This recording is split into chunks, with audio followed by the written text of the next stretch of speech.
Hello, and welcome to this Nature Custom Media webcast titled Applications of Single Molecule Protein Sequencing in Precision Oncology Drug Development. My name is Nikki Forrester, and I will be your moderator. Today's webcast is produced by Quantum SI. Protein variant characterization remains a central challenge in precision oncology, where understanding the functional consequences of sequence alterations can inform and drive therapeutic development. Today's webcast will discuss ongoing work in oncology drug development, highlighting the technical and biological hurdles that scientists encounter when working with conventional protein analysis workflows. We'll highlight how next-gen protein sequencing on the Platinum Pro aids in the exploration of protein variation, interactions, and function. More broadly, we'll take a critical look at emerging proteomics tools and their potential to enhance biological understanding and support translational research in cancer therapeutics. You can access closed captioning for this event by selecting English-British at the bottom right corner of the video player. We'll begin the webcast with a presentation from Dr. Nigel O'Neil from Arrowsmith Genetics. We'll end the webcast with a Q&A.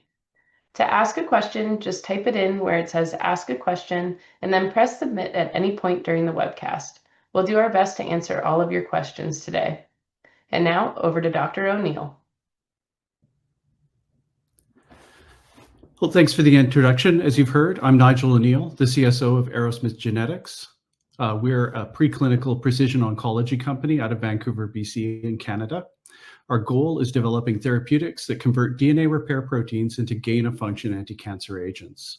And we're doing this with an in vivo genetics platform that discovers protein variants as drug avatars that model the behavior of an ideal drug. Presently, our most advanced assets target microsatellite unstable tumors, and they are currently in animal testing, and we have several other targets following. And today I'm going to tell you a bit about our platform and how we're using next generation protein sequencing to assist our drug discovery efforts. The motivating example that led to the foundation of Arrowsmith was the observation that the best DDR targeting therapeutics have a very specific mechanism of action. These inhibitors not only inhibit their target, they also convert the protein target itself into a therapeutic agent. For example, topoisomerase poisons, which are common frontline anti-cancer agents, block the completion of the topoisomerase reaction, creating a genotoxic protein DNA lesion. And similarly, PARP inhibitors, which are approved to treat BRCA-mutated breast and ovarian cancer, act in a similar way. The most clinically effective PARP inhibitors not only inhibit PARP, but trap them on DNA, leading to synthetic lethality in HR-deficient tumors. These examples demonstrate how a target is inhibited can be as important as to which target you're inhibiting. To identify which potential drug targets could be trapped or turned into a dominant therapeutic agent, we developed a genetics-based platform that we call mutational target mapping. Briefly, what we do is a deep mutational scan for dominant variants that give rise to a phenotype of interest, such as synthetic lethality or sensitivity to DNA damaging agents. These variants that we call drug avatars model the behavior of an idealized drug, which we can then use to direct downstream drug discovery through biochemical high-throughput screening or computer-aided drug design. And finally, with small molecules, we can then test those in different cell lines or in animal models to find which ones elicit the phenotype that we're looking for. And the key to this are engineered cells, sensor cells that allow us to identify the phenotype that we are looking for. Once we have these protein variants, they can identify which targets can be converted into one of these dominant gain-of-function agents through DNA trapping or causing genotoxic stress or synthetic lethality. The second thing it does is it actually maps actionable sites on the target protein. These can be catalytic sites or allosteric sites, or we can also target protein interaction interfaces.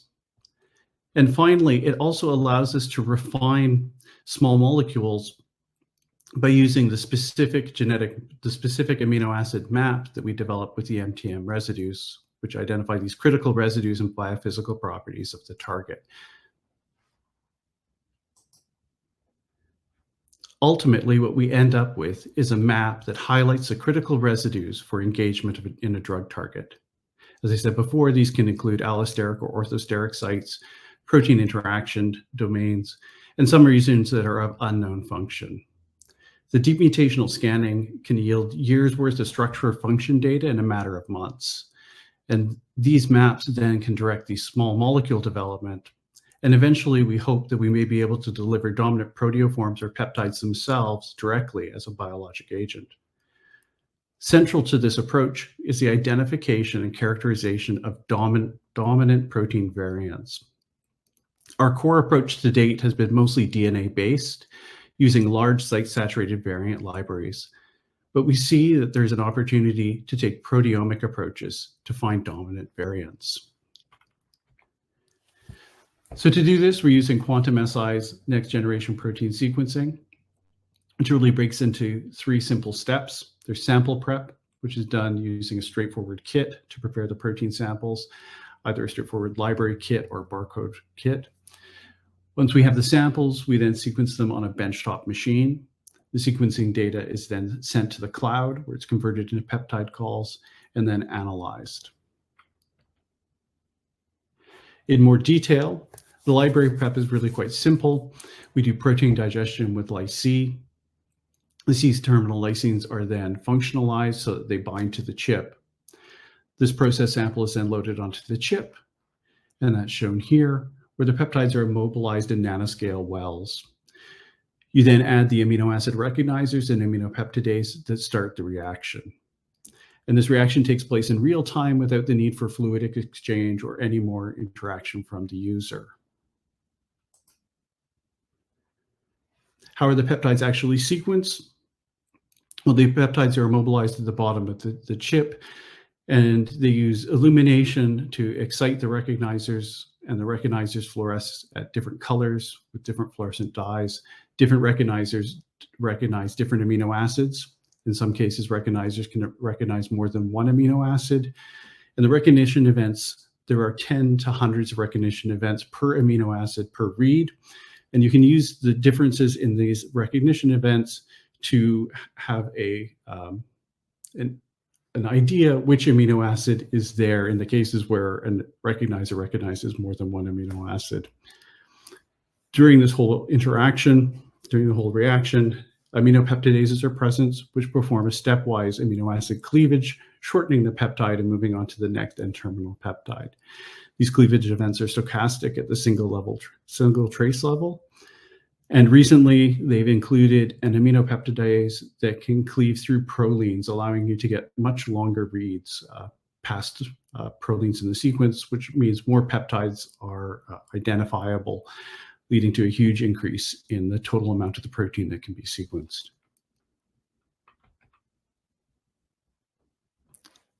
The output of this is a kinetic signature for each peptide, and it summarizes the sequencing behavior of the single peptide molecule, and it can be highly characteristic for different peptides. What they found is that the amino acid sequences and composition really affect how well these things sequence and whether or not there's post-translational modifications. But it's predictable for any peptide, so you can get an idea ahead of time how sequenceable your protein is going to be. This data is then sent up into the cloud where they're analyzed with their proprietary software, and it provides alignments to known proteins, or you can then take those reads and run them against any proteome to infer which proteins were present in your sample. And all of the software is in the cloud environment. A quick overview of the workflow from the computational side. You set up your run on your computer that interacts with your machine via the cloud, load your samples. You get all of your pulses and all of your reads from all the apertures, goes up into the cloud where the analysis is done. It does a primary analysis where it builds the peptides from the sequencing run that is done, identifies the high quality reads from the apertures. A high quality read is one that has more than 4 recognition segments. that has at least 3 different recognizers. So it has a level of specificity that can be used to do alignments or inference.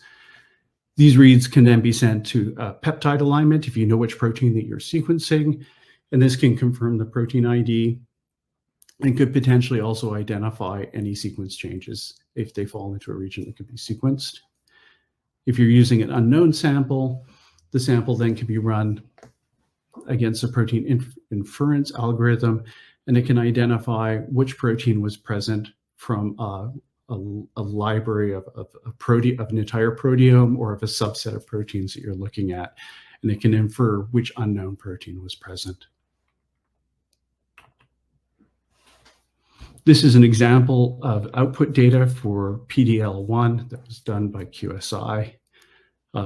First thing you notice is that there are some peptides that are red. They're shown circled blue here. Other peptides that weren't red are faded or grayed out here. And what you see is you get a large number of reads, a very good false discovery rate, less than 1% here. And what you see, each of these colors relates to one of the recognizers, and they're shown here along with which each one of these recognizers identify. That data can then be plotted here in an alignment score, where you see down here on the left, we're seeing each of the peptides that were identified, how many of these peptides were identified in the run, and what the false discovery rate is. And the false discovery rate is calculated against a decoy set of peptides and the total number of alignments. So as you read deeper, you get a better false discovery rate and more confidence in your peptide calls. When you end up with multiple peptides, the same protein, again, you have higher confidence that you're sequencing that particular protein. And you see that different peptides are sequenced with different efficiencies. You get a large number of this particular peptide here and fewer of these other peptides for reasons of amino acid composition or perhaps post-translational modifications. As I mentioned, recently they've come out with a new kit, the V4 kit, which was launched in September. Previously, we were using the V3 kit, and we've noticed quite a big difference in output with the V4 kit. V4 kit includes glycine recognition and improved alanine and serine recognition. Perhaps most importantly, it includes this proline cutter. So a large number of peptides that previously couldn't be read because there was a proline at the end terminal or near the end terminus that prevented you from getting a high quality read. It can now read through those prolines, and I'll show an example later in the talk of that. So this really expands the number of peptides that could be identified in each read. And there's also improved surface chemistry that allows for more efficient reading. Here's an example showing a particular peptide that has an early N-terminal proline. Under the V3 kit, you would only ever get 3 amino acids read, so it wouldn't qualify as a high-quality read. Being able to read through the proline now, you see that you're able to get, in this case, 793 alignments with the V4 kit, but you could read through this and get high-quality reads beyond that proline. So previously, this peptide would not have been read by the old V3 kit. It's now read by the V4 kit. So it increases the number of sequenceable peptides overall compared to V3.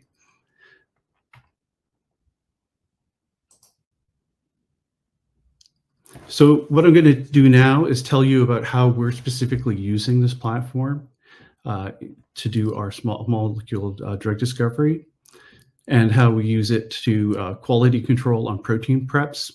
We do a lot of heterologous expression and purification of human proteins in different host cell types, which these are not optimized for expression or purification like modern workhorse systems. So we can use peptide sequencing to QC our protein purification and to troubleshoot difficult proteins. We can also use it to identify dominant negative protein variants, which are really the core of our technology and what we're trying to do. So we're trying to see if we can identify dominant negative variants from cellular and biochemical assays. And we can also use the QSI barcoding to track and characterize protein behavior in certain reactions. And finally, I'll tell you a bit about how we're using it to detect protein complex composition.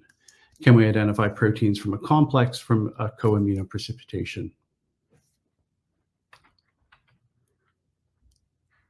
First, I'm going to tell you how we've used it for protein purification to do quality control on these. And here we see a case where we are identifying an unknown contaminant in purification preps. In this case, we are expressing human MUS81 and human EME1 in yeast. We are pulling it down with the nickel column. And as you can see here on the right, we had a large unknown protein, a large contaminant that was unknown. So we took the sample, we did a prep, we did next generation protein sequencing on it, and then ran inference against the host proteome to see which protein we were pulling down with this protocol.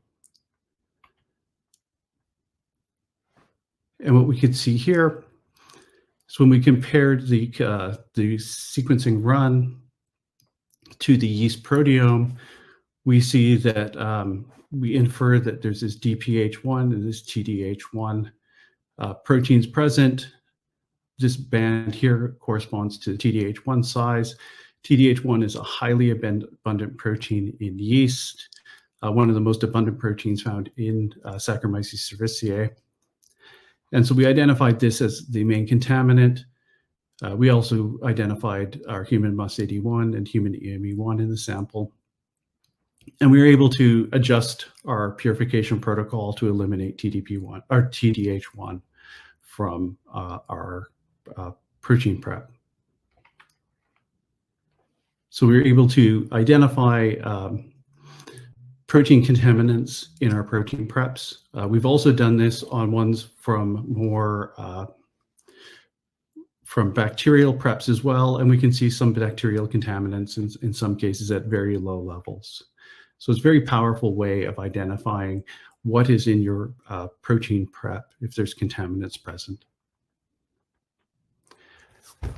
As I mentioned, one of our targeted phenotypes is DNA trapping. This is an emerging mechanism for disrupting replication and repair in tumor cells, causing synthetic lethality.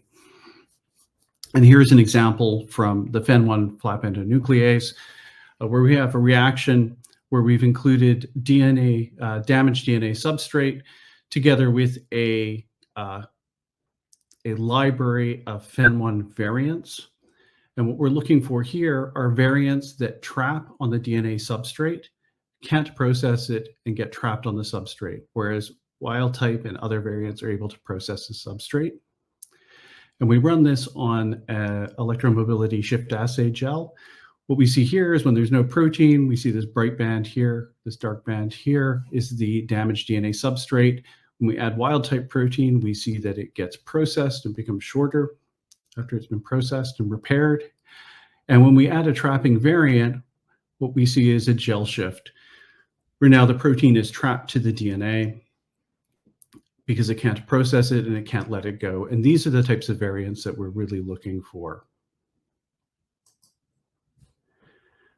So what we wanted to do is to see if we can identify target variants that trap on a DNA substrate.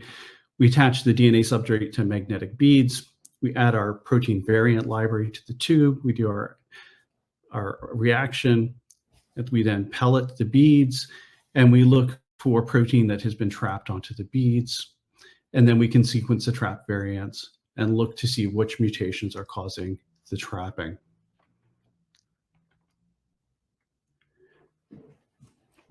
Because some of the key FEN1 variants fall into difficult regions to get full coverage from protein sequencing, we added barcodes, the QSI barcodes, to different FEN1 variants to develop this assay further. Barcodes have the advantage over adding tags because we have far more barcodes than there are available tags, like such as flag or HIS or V6. So we can add more barcodes, so we can test more variants at once. And we found that these barcodes do not interfere with protein activity. So as you can see here, what we did is we barcoded a wild type and 3 variants of FEN1. We mixed them together at equimolar mix, and then we ran the sequencing reaction using the barcodes. And when we do the alignments, we see that we can identify all 4 barcodes from the mix, and we do not identify barcodes that were not in the mix. So it's possible to track the reaction with different variants using this barcoding sequencing approach. Now that we have this method for identifying specific variants, we're refining the biochemical trapping assay to improve the stringency with different types of DNA repair substrates.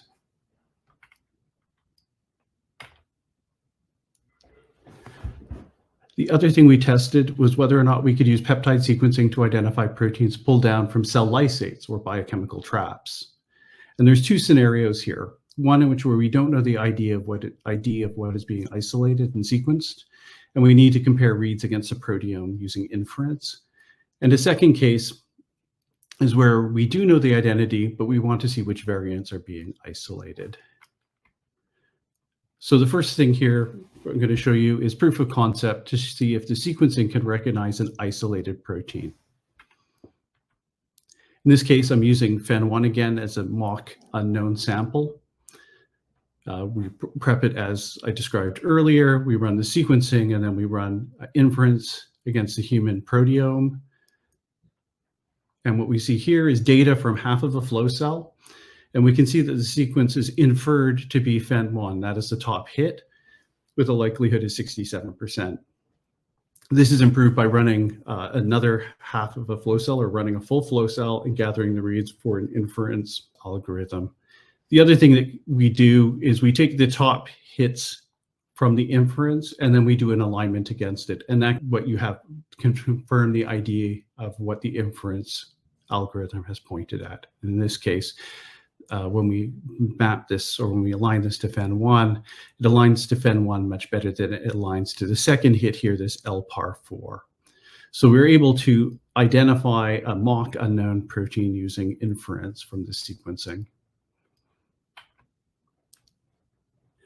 The other scenario is where we know the input protein. So here we've aligned the same data to the FEN1 sequence. And this is the data we get out. FEN1 is actually proven to be quite a difficult protein to sequence. It didn't work very well with the V3 kit. The V4 kit here is working much better, showing the advantage of having those proline aminopeptidases. This is data from, again, half a flow cell with the V4. We got over 2,500 alignments. And we were able to identify 10 peptides that cover more than 55% of FEN1, 6 of the peptides with a false discovery rate of less than 0.1.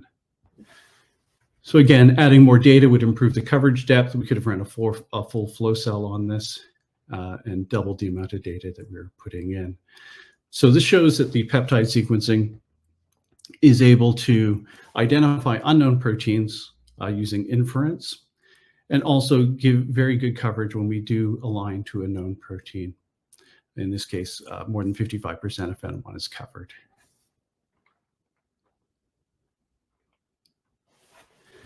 So the other thing that we do at Arrowsmith is build humanized yeast cells as tools to assist high-throughput genetics and drug screening.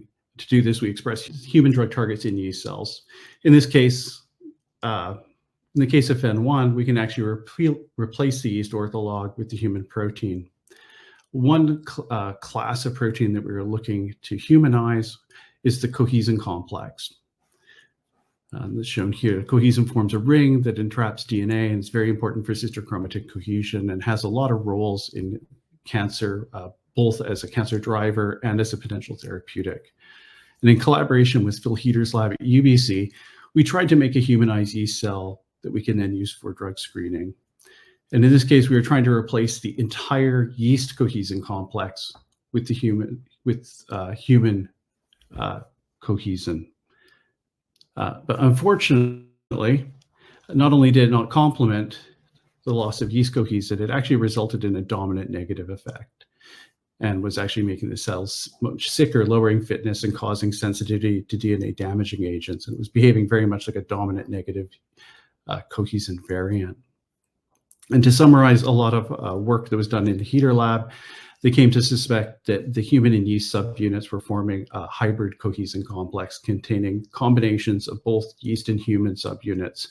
And because of that, it was disrupting the complicated regulation of cohesin loading and unloading, leading to this phenotype. It's a very difficult thing to prove that you're getting these hybrids in the cells because there are no antibodies against the yeast proteins. So what we did is we tagged SMC1 with flag. Cohesins are actually very resistant to tagging. It disrupts the interaction with other members. We were able to find a flag tag that did not disrupt cohesin loading.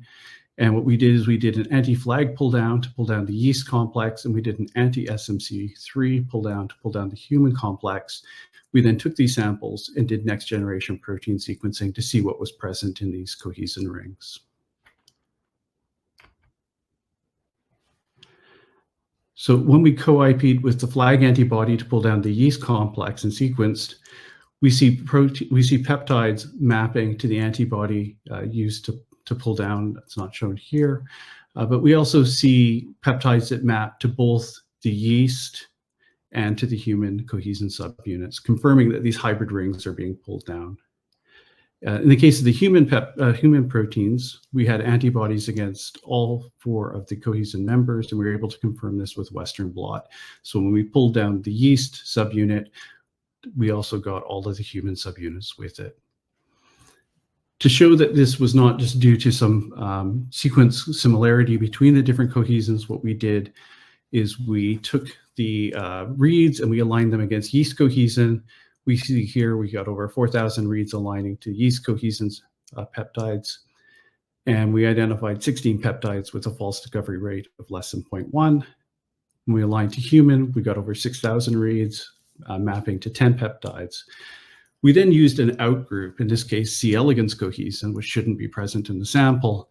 We still see aligned reads, but these reads tended to be much shorter and less specific than the reads mapping to the other cohesins.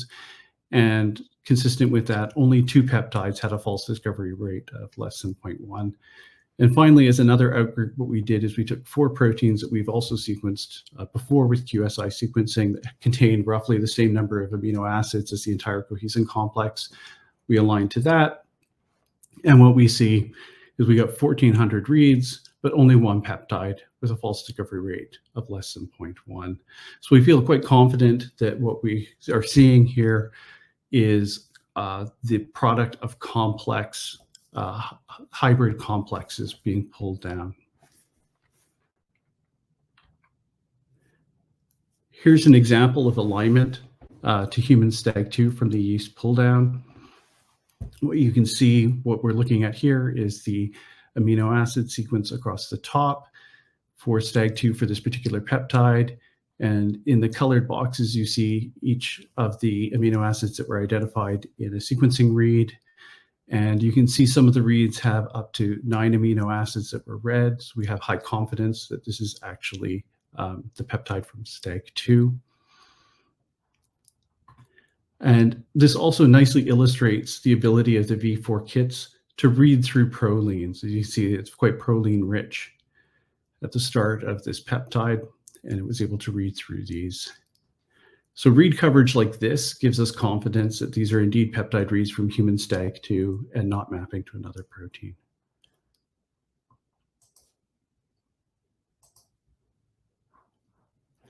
So for the human proteins, we had corresponding antibodies.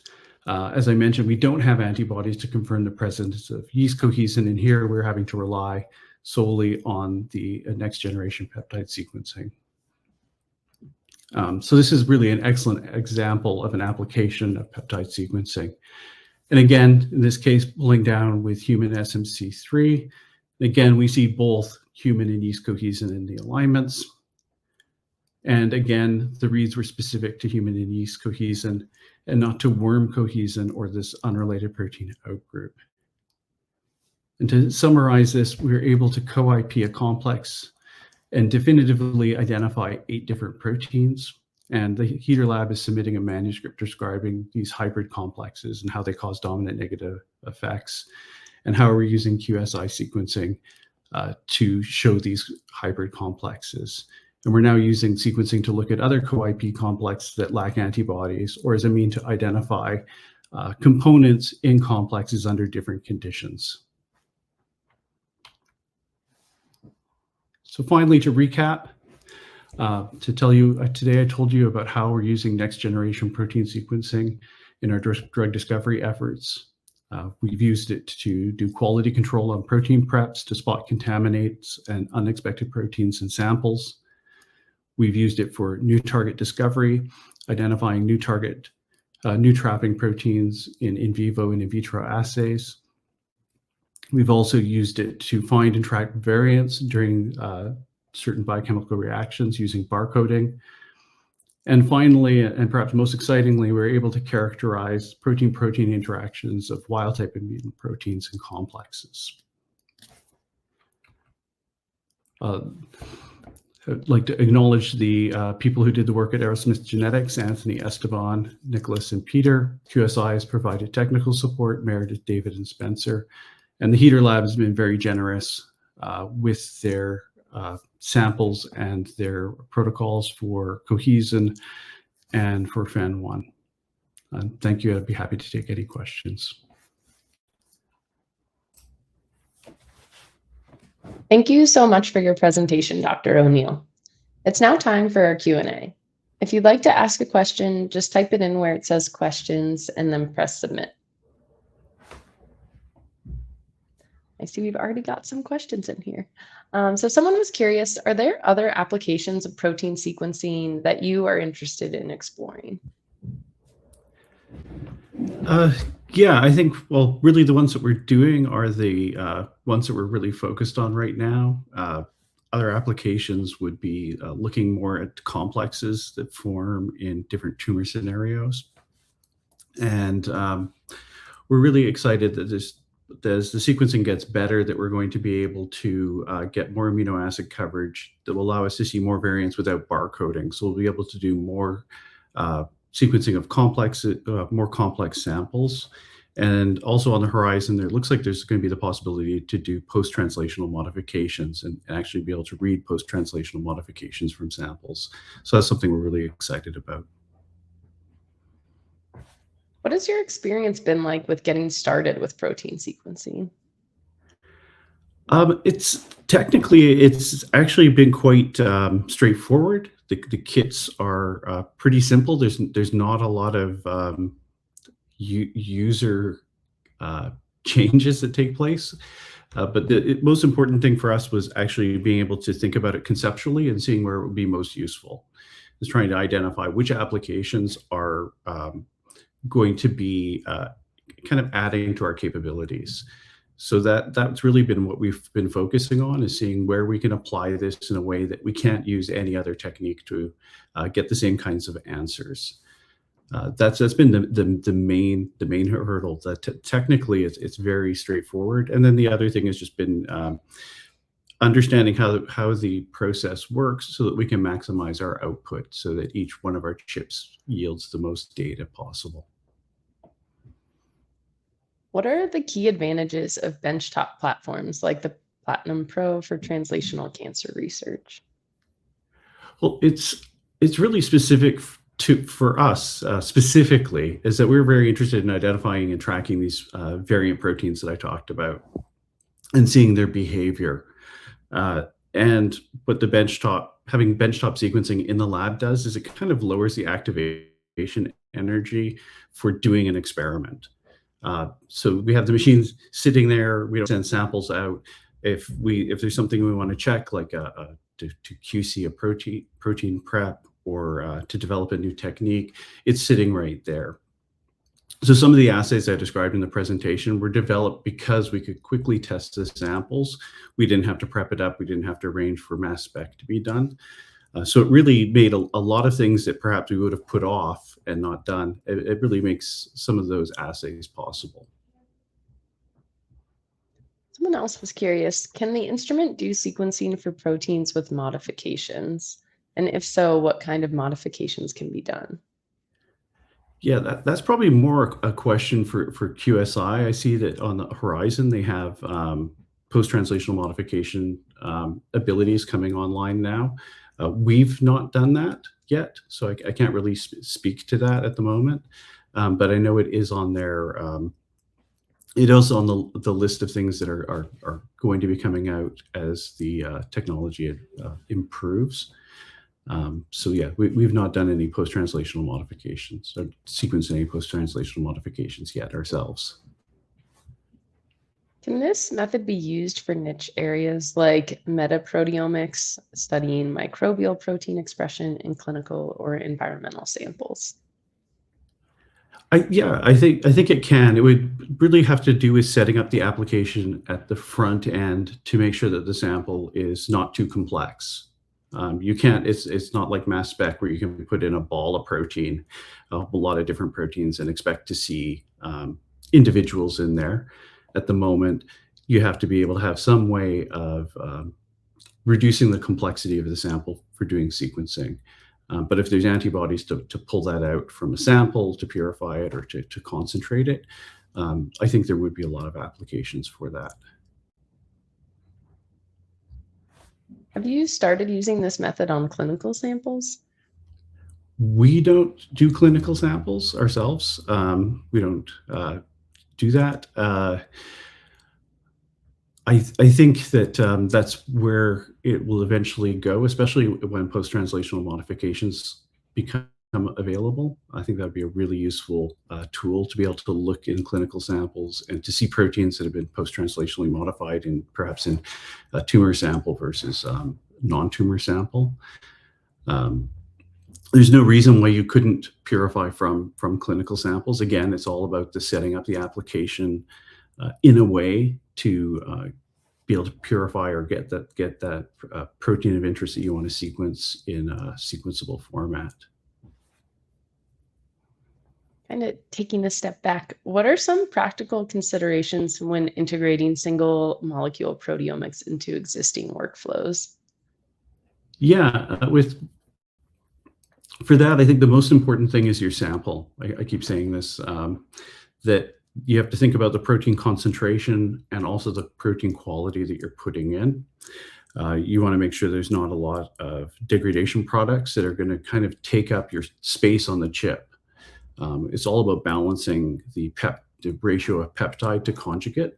So if there's less protein, you want to add less linker to maximize the amount of conjugated linker that goes onto the chip, and then you maximize the data that's coming out. It seems kind of counterintuitive, but in some cases, it's actually better to reduce the amount of linker that you're putting in, get the conjugate, and then load more of that sample onto the chip. And this is something we're learning as we do it.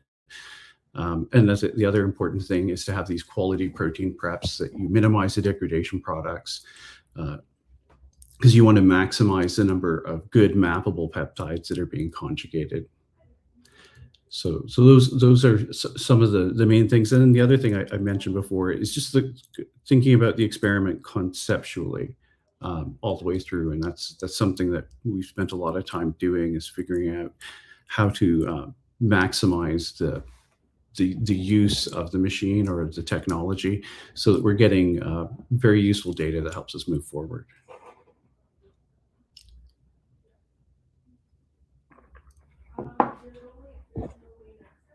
What are you most excited about as you continue to use protein sequencing in your research? I think as I'm most excited about seeing the advances in the sequencing since we've started. We've only been doing it for less than a year now. And the sequencing we're getting now is much better than the sequencing the V4 kit has really improved on the V3 kit.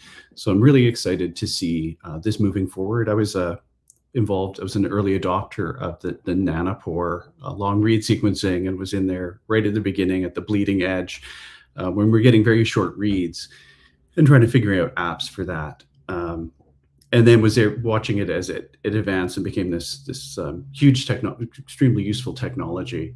And I feel very similarly about the protein sequencing, that we're here at this kind of the bleeding edge of it early on. And I really see it expanding the same way. And as we get more and more sequence sequencing gets better and better. We can get more and more coverage. We can see, in our case, we can see more and more variants, perhaps getting to post-translational modifications. I see that there's going to be a lot more applications as the sequencing improves. So that's really what excites us about this, is seeing the potential now to find specific applications, and then later, as the technology gets better, be able to expand that out as the technology grows and matures.